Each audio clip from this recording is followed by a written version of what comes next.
m'appelle Jessie, je suis étudiant en Master 1 en journalisme et je suis pianiste, guitariste et je fais aussi un peu de batterie.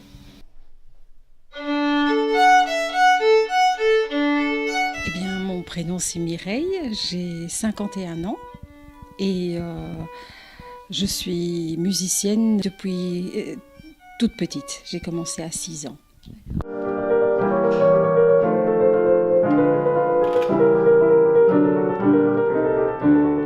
Je m'appelle Sébastien, j'ai 19 ans. Mon père m'a inscrit vers l'âge de 4 ans et demi à des cours de piano dans une académie privée.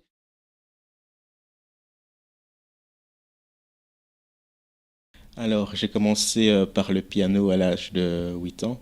J'ai fait mes 10 ans d'académie et puis vers l'âge de 14 ans, j'ai commencé la guitare. Je suis rentré en même temps dans un groupe de musique en tant que claviériste. Donc dans mon groupe de musique, je joue le clavier, mais le fait d'être avec les autres, ça m'a donné envie d'apprendre d'autres instruments. Donc je me suis mis à la guitare et en même temps aussi à la batterie.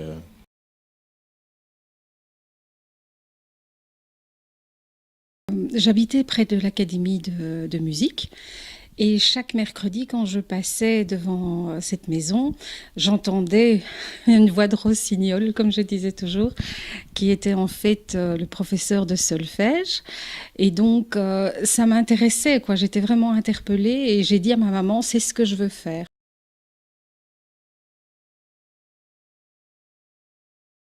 Ben, ça a été assez facile parce que ma prof s'est très bien adaptée. C'est-à-dire que les partitions, elle le faisait à chaque fois grandir.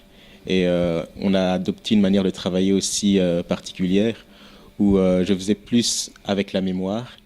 Pendant mon apprentissage, le majeur obstacle a toujours été la longueur d'apprentissage, parce que c'est le professeur donc, qui me dit tu joues un La à la main droite, et puis tu enchaînes sur Si, Do, Mi, etc. Et donc après il doit me donner le doigté, et puis je dois le rejouer un certain nombre de fois pour le mémoriser. Je me suis beaucoup servie en fait de mon système auditif et surtout aussi j'ai élaboré des systèmes de mémoire pour retenir les partitions. Mais c'est vrai qu'il y avait certaines partitions qui étaient beaucoup plus difficiles pour moi, beaucoup moins accessibles.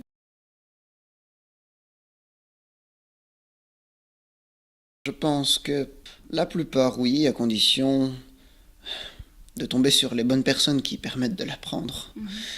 Bah, je suis convaincu que tous les instruments sont accessibles. Déjà, trouver des professeurs qui sont d'accord d'adapter, je pense que c'est assez facile. Et puis, oui, c'est une question de temps, je pense, pour apprendre. Et moi, je trouve que le handicap, ça n'empêche pas de pouvoir apprendre un instrument. Il n'y a pas d'instrument difficile. Il y a simplement qu'on doit trouver en tant que non-voyant ou malvoyant une technique qui va pouvoir nous aider à avancer, à progresser. Ça, généralement, on le trouve avec les professeurs.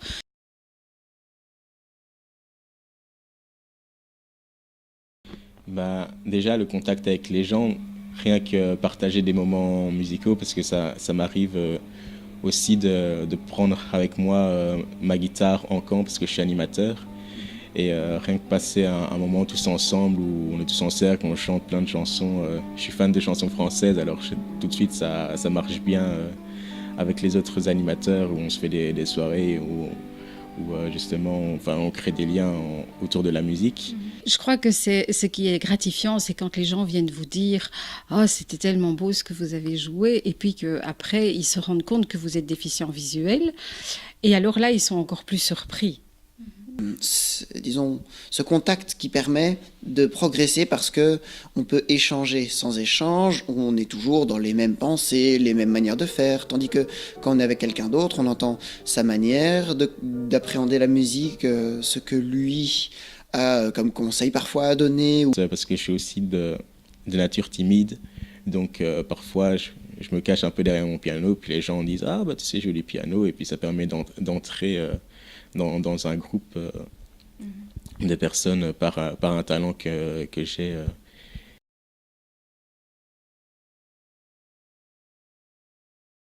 elle est là tous les jours. Je travaille 3 heures par jour avec mon violon et je suis pleine de projets aussi. Elle me permet d'avoir une activité, elle me permet d'exister et d'être autre chose qu'une personne déficiente visuelle. La musique m'apporte beaucoup de joie, de plaisir, de détente. Et voilà, et, oui, beaucoup de joie surtout.